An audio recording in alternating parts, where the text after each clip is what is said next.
Hello dear students, पिछली class के अंदर हमने 12.2 एक्सरसाइज से क्वेश्चन नंबर फर्स्ट और सेकंड किया था फॉर क्लास 11।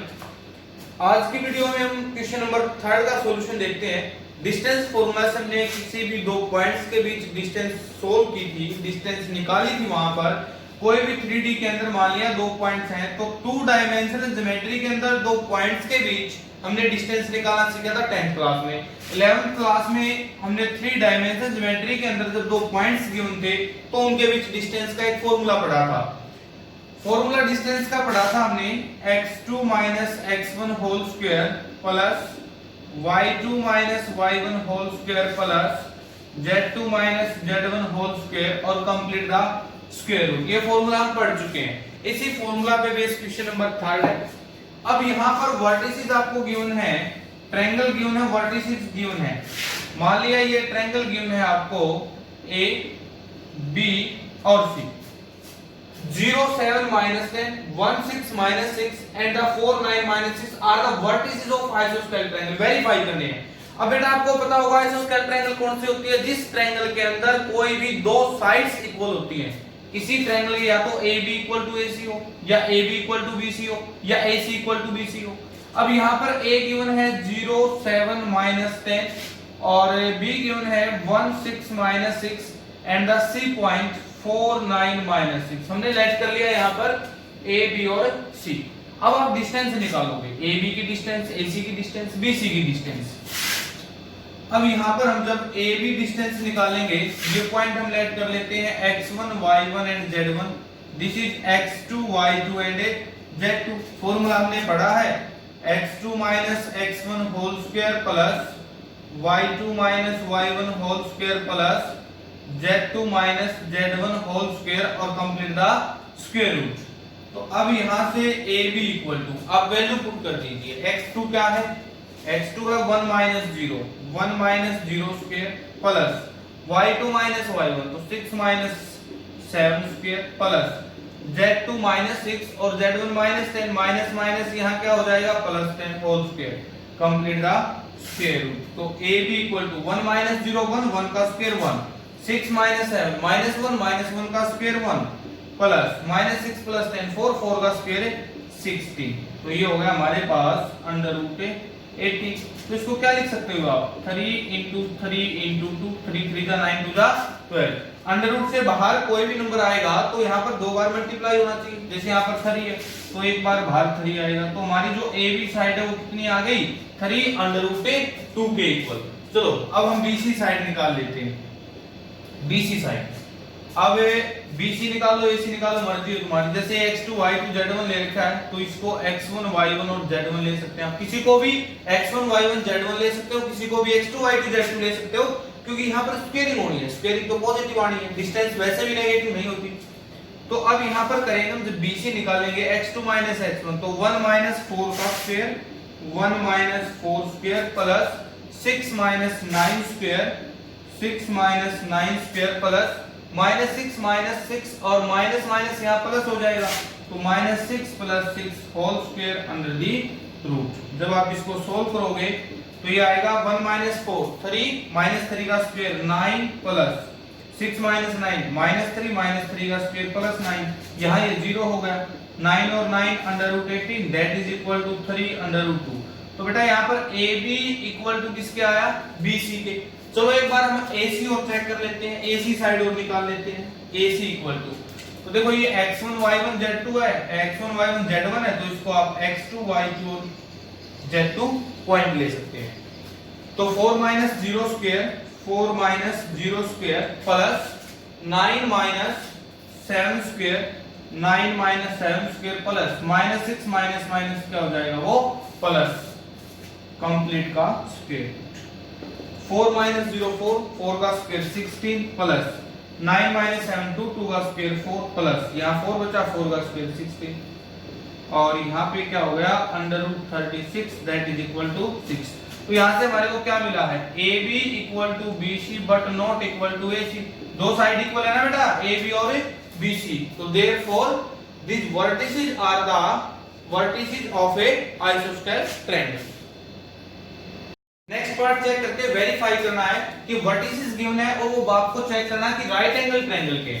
सबसे पहले राइट एंगल ट्रायंगल क्या होती है, जहां पर हमने एक थ्योरम पढ़ी थी Pythagoras theorem, converse of Pythagoras theorem 10th class के अंदर, जहां पर राइट एंगल ट्रायंगल कौन सी होगी, जहां पर एक साइड का स्क्वायर, मान लिया ये ए बी और सी, एक साइड का स्क्वायर इक्वल टू हो किसके, जो ट्रायंगल की बाकी दो साइड्स बच गई उसके स्क्वायर के सम के इक्वल। एक साइड का स्क्वायर, जो बड़ी साइड है अगर उसका स्क्वायर इक्वल टू वो बची हुई दो साइड्स के स्क्वायर के सम के इक्वल। इन दो साइड का स्क्वायर करके उनका सम करें तो इसके स्क्वायर के इक्वल आनी चाहिए। तो यहां पर हम a लेट कर लेते हैं 0 7 10 और b लेट किया हमने -1 6 6 और c लेट किया -4 9 और 6। तो अब आप डिस्टेंस निकालोगे यहां से AB BC और AC फार्मूला आपको पता है, x2 x1 whole square plus y2 y1 whole square plus z2 z1 whole square और कंप्लीट द स्क्वायर रूट। चलिए AB निकाल देते हैं। तो AB क्या है यहां पर 0, चलो A को मान लेते हैं हम x1 y1 z1, x1 y1 और z1, इसको मान लेते हैं x2 y2 और z2। तो x2 x1 -1 0 square plus 6 7 square plus 6 10 square complete the square root. तो यहाँ क्या बचा -1 का स्क्वायर 1, 6 7 -1 का स्क्वायर प्लस 1, 6 10 -4 का स्क्वायर प्लस 16। तो इक्वल टू क्या हो गया √18 और पिछले क्वेश्चन में आया था √18 3 √2 के इक्वल। अब निकालते हैं BC साइड। जैसे BC साइड निकालेंगे तो चलो इसको x1 y1 और z1 ले लेते हैं। तो x2 x1 -1 प्लस 4 हो जाएगा प्लस 6 9 स्क्वायर प्लस 6 6 का स्क्वायर। सोल्व कर दो इसको तो ये क्या होगा 3 का स्क्वायर 9 प्लस 6 9 -3 का स्क्वायर 9 प्लस ये 0 हो जाएगा। 9 प्लस 9 क्या हो गया 18 का अंडर रूट किसके इक्वल होगा हमारे पास है 3 √2 के इक्वल। तो अब देखो ए भी निकाल दिया BC निकाल दिया, AC साइड हम निकालते हैं AC साइड। तो चलो ये x1 y1 z1 है तो इसको मान लो आप x2 y2 और z2। तो x2 x1 whole square -4 0 whole square plus 9 7 whole square plus 6 10 whole square under the root. Check करो -4 का स्क्वायर 16, 2 का स्क्वायर 4, -4 का स्क्वायर 16। सोल्व करो। ये तो जो वर्टिसेस हैं बिल्कुल as it is first part वाले, बिल्कुल as it is first part वाले। AB साइड आ गई हमारे पास, BC साइड आ गई और AC साइड आ गई। अब क्या होना चाहिए हमारे पास किसी भी दो साइड के स्क्वायर का सम तीसरी साइड के स्क्वायर के इक्वल होना चाहिए। अगर हम यहां से निकाल लें AB का स्क्वायर चेक करें तो कितना होगा 3 √2 का स्क्वायर 3 का 9 और √2 का क्या हो जाएगा 18। और अगर BC का स्क्वायर अगर हम चेक करें तो √18 है, √18 का स्क्वायर 18। और अगर हम AC का स्क्वायर चेक करें दैट इज इक्वल टू 36। अब एक बात यहां से आप चेक कर सकते हैं AC स्क्वायर इक्वल टू किसके है AB square plus BC square. Check कर सकते हो आप AC square equal to AB square plus BC square और ये जो हाइपोटेन्यूज होगा हमारा वो क्या होगा AC होगा। ठीक है तो यहां पर चेक करना था, वेरीफाई करना था वर्टिसेस जो है राइट एंगल ट्रायंगल के। और यहां से ये राइट एंगल ट्रायंगल के वर्टिसेस है। और एक बात और क्लियर है AB इक्वल टू BC, दोनों साइड्स भी क्या है यहां पर इक्वल है। चलिए पार्ट नंबर 3 देखते हैं, थर्ड क्वेश्चन से। अब हमने यहां पर प्रूव करने हैं वर्टिसेस गिवन, आपको 4 वर्टिसेस गिवन है और आपने प्रूव करने हैं कि जो ये वर्टिसेस हैं ये पैरेललोग्राम के वर्टिसेस हैं। अब आपने ये बात प्रूव करनी है कि जो ये वर्टिसेस हमारे वो पैरेललोग्राम के वर्टिसेस है। लेट कर लेते हैं हम A B C और D। अब पैरेललोग्राम के वर्टिसेस है तो पैरेललोग्राम प्रूव करने के लिए क्या करेंगे हम अपोजिट साइड्स को दिखाएंगे इक्वल, अपोजिट साइड्स को इक्वल दिखाएंगे। अगर कोई ये बात कहे कि अपोजिट साइड्स इक्वल तो रेक्टेंगल की भी होंगी लेकिन उसके अंदर फिर आपने डायगोनल को भी इक्वल दिखाना होता है। तो यहां पर आप A क्या लेट करेंगे -1 2 1, B लेट करेंगे 1 2 5, C लेट करेंगे 4 7 8 और D लेट करेंगे 2 3 4। डियर स्टूडेंट्स, अगर आप चैनल पर फर्स्ट टाइम आए हैं तो चैनल को सब्सक्राइब जरूर करें, वीडियो को प्लीज लाइक शेयर जरूर करें। अब यहाँ पर ABCD वर्टिसेस हो गए पैरेललोग्राम के। अब AB की डिस्टेंस अगर हम निकालें, फॉर्मूला पढ़ चुके हो, x2 - x1 y2 - y1 z2 - z1। ये लेट कर लेते हैं x1 y1 z1, ये लेट किया x2 y2 और z2। तो x2 माइनस a भी निकाल रहे हैं, x2 - x1 तो 1 माइनस माइनस प्लस हो जाएगा, प्लस -2 - 2 का square plus 5 - 1 square complete the square root. 1 + 1 2 2 का स्क्वायर 4 -2 - 2 -4 -4 का स्क्वायर 16 प्लस 5 - 1 4 4 का स्क्वायर 16। ऐड करोगे इक्वल टू किसके होगा √30 16। तो a भी किसके इक्वल आ गया 6। अब हम निकाल लेते हैं चलो BC साइड, BC ये वाली साइड। तो ये x2 y2 z2 ले रखे हैं, इसको आप x1 y1 और z1 ले लेते हैं। तो BC साइड निकालोगे x2 - x1 1 - 4 square plus -2 plus हो जाएगा क्योंकि यहाँ पर माइनस ऑलरेडी है 7 का स्क्वायर प्लस 5 - 8 होल स्क्वायर और कंप्लीट द स्क्वायर। 1 - 4 - 3 का स्क्वायर प्लस 9 7 - 2 5 5 का स्क्वायर 25 8 - 5 - 3 का स्क्वायर 9।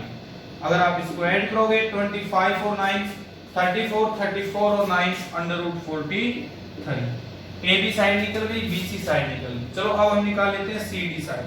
CD कह दो चाहे DC कह दो, ये x1 y1 z1 है तो इसको आप लेट कर दो x2 y2 और z2 के। तो x2 - x1 2 - 4 स्क्वायर प्लस -3 और वहां क्या हो जाएगा +7 और 4 - 8 whole square complete the square root. जब आप इसको सोल्व करोगे 2 - 4 -2 - 2 का स्क्वायर 4 -3 + 7 4 का स्क्वायर 16 प्लस -4 का स्क्वायर 16। तो 16 और 16 32 √36 इक्वल टू किसके आ गया हमारा 6 के इक्वल। चलो अब एक साइड लास्ट साइड निकाल लेते हैं AD। तो AD निकालेंगे, ये x1 y1 z1 ये x2 y2 z2। तो x2 - x1 यहाँ माइनस ऑलरेडी तो प्लस हो जाएगा, तो 2 + 1 square plus complete square root -3 - 2 -3 - 2 square plus 4 - 1 का स्क्वायर। सोल्व करोगे आप 2 और 1 3 का स्क्वायर 9 प्लस -3 - 5 5 का स्क्वायर 25 प्लस 4 - 1 3 का square 9 that is equal to solve करोगे √43। अब एक बात चेक करो आप, जो BC साइड है वो AD साइड के इक्वल है, जो BC साइड है वो AD साइड के इक्वल है, जो हमारी AB साइड है वो किसके CD साइड के इक्वल है, जो AB साइड है वो हमारी किसके CD साइड के इक्वल है। यहाँ पर AB = CD है और AD = BC है। अपोजिट्स देयरफॉर क्या लिखोगे opposite sides are equal, therefore these vertices are the vertices of a parallelogram. Thanks everyone.